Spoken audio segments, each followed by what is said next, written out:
బంగ్లా అని ఎందుకు పేరు వచ్చింది దీనికి అంటే, బ్రిటిష్ వాళ్ళు ఇక్కడ ఉన్నప్పుడు ఇక్కడ ఒక 3-4 గెస్ట్ రూమ్స్ ఉండేవి.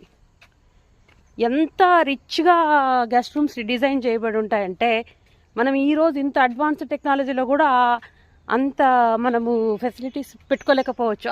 కాదు కాదు, అది పాత బంగ్లా కాదు, మొత్తము పాడైపోయి ఉంటుందేమో, అందుకే మామూలు షెడ్ వేశారు అక్కడ. నిజంగా ఎంత గ్రాండ్గా ఉండేదంటే అప్పట్లో బంగ్లా. చాలా పెద్ద పెద్ద king size beds, foam beds, bedrooms, attached washrooms, పెద్ద పెద్ద kitchens, attached dining halls with dining table and dining sets. చాలా రిచ్గా ఉండేది. ఇక్కడ చూడండి, ఈ అంటే అంత ట్రైనింగ్ టైప్ అనమాట, అంత చిన్న పిల్లలకి ట్రైనింగ్ టైప్, ల్యాడర్స్ చెట్లెక్కటానికి. నెక్స్ట్ ఇటువంటివన్నీ కూడా ఇక్కడ అరేంజ్ చేశారు. చిన్నపిల్లలు కావచ్చు లేదా ఎవరైనా వచ్చిన వాళ్ళు, మొత్తం మీద ఒక టూరిస్ట్ స్పాట్గా దీన్ని డెవలప్ చేస్తున్నారు. చెట్టుకి మధ్యలో, అంటే మనందరం ఇప్పుడు చెంచోళ్ళు అయిపోవాలన్నమాట.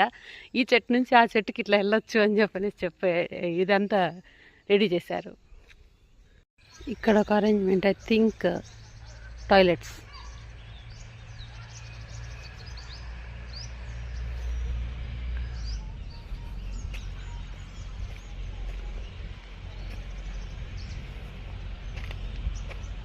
మా ఊరు సిటీస్కి ఏం తీసిపోదన్నట్లుగా అన్ని చిన్నపిల్లలకు కావాల్సిన అన్ని అరేంజ్మెంట్స్ ఇక్కడ చేశారు.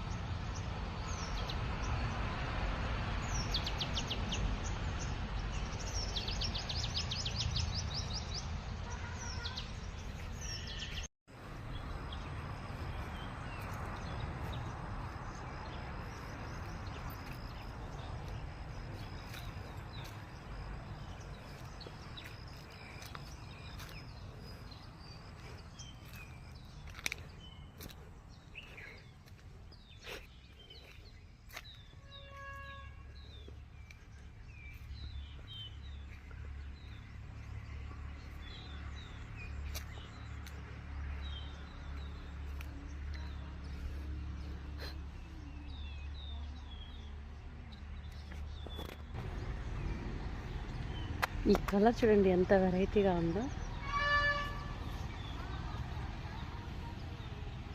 కానీ ఇది కామన్ కలర్, కానీ ఇది కొంచెం రేర్గా కనపడుతుంది.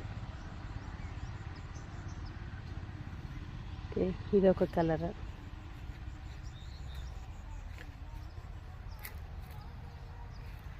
డార్క్